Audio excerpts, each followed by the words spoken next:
Hello bachcho, so the question given to us is compare the acidic strength of propanoic acid, propanoic acid and propanoic acid. तो इस question को शुरू करते हैं। तो इस क्वेश्चन का जो की कॉन्सेप्ट है जिससे हम इस क्वेश्चन को सॉल्व कर सकते हैं वो है बेंट रूल। ठीक है, बेंट रूल। ठीक है, तो शुरू करते हैं। तो बेंट रूल के अकॉर्डिंग क्या बोला गया था? तो अकॉर्डिंग टू बेंट रूल बोला गया था कि जितना ज्यादा एस कैरेक्टर है उतनी ज्यादा इलेक्ट्रोनेगेटिविटी हो। ठीक है, more s character, this implies more s character का मतलब है मोर इलेक्ट्रोनेगेटिविटी। ठीक है, मोर इलेक्ट्रोनेगेटिविटी। और जब ज्यादा इलेक्ट्रोनेगेटिविटी होगी तो ज्यादा इलेक्ट्रोनेगेटिविटी होने की वजह से क्या होगा, उतने ही ज्यादा इलेक्ट्रॉन विड्रॉइंग टेंडेंसी होगा। मोर will be the electron withdrawing tendency, electron withdrawing tendency। ठीक है, तो इससे आप क्वेश्चन शुरू करते हैं।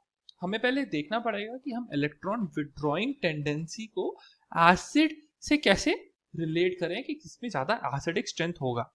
बात यह है कि हमारे पास गिवन है कार्बोक्सिलिक एसिड है हमारे पास 3।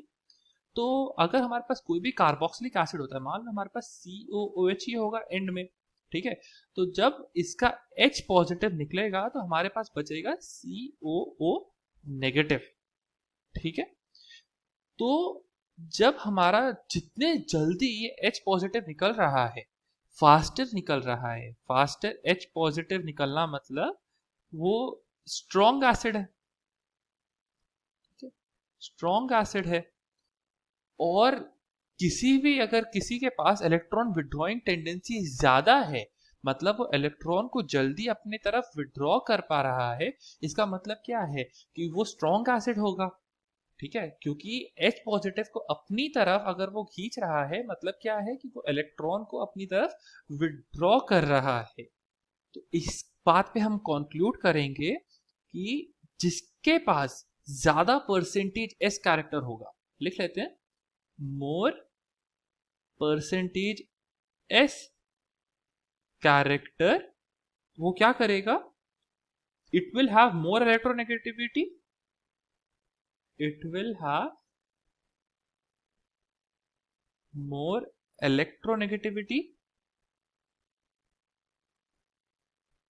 ठीक है, ज्यादा इलेक्ट्रोनेगेटिविटी होगी और ज्यादा टेंडेंसी होगा विड्रॉ करने के लिए, इलेक्ट्रॉन को विड्रॉ करने के लिए।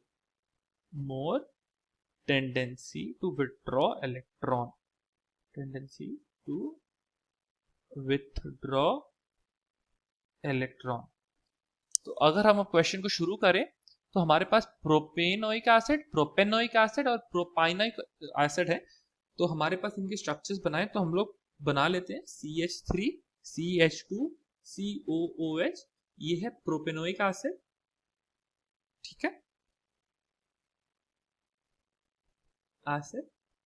फिर अगर हम इसमें डबल बॉन्ड लगा दें, ठीक है, इधर डबल बॉन्ड लगा दिया तो ये बन जाएगा हमारे पास प्रोपेनोइक एसिड। और अगर इसमें इस पर ट्रिपल बॉन्ड लगा दिया तो हो जाएगा प्रोपाइनोइक एसिड। ठीक है, ये हो जाएगा हमारे पास प्रोपाइनोइक एसिड। ठीक है, तो सबसे पहले हम अगर हाइब्रिडाइजेशन देखें तो ये कार्बन जो है ये एक sp3 हाइब्रिडाइज है, क्योंकि इसमें कोई अनसैचुरेशन नहीं है हमारे पास। इसमें हमारे पास एक पाई बॉन्ड आ रहा है इधर, इसीलिए ये sp2 हाइब्रिडाइज है। फिर में हमारे पास 2 पाई बॉन्ड है, इसीलिए sp हाइब्रिडाइज है। क्योंकि ट्रिपल बॉन्ड में हमारे पास 2 पाई बॉन्ड होता है, एक सिग्मा बॉन्ड होता है, और डबल बॉन्ड में एक सिग्मा बॉन्ड एक पाई बॉन्ड। ठीक है, तो ये sp हाइब्रिडाइज हो जाएगा। तो sp हाइब्रिडाइज की जो s कैरेक्टर परसेंटेज है ये है 50%। sp2 में हमारे पास हो जाएगा 1/3 into 100, दैट इज 33.33%।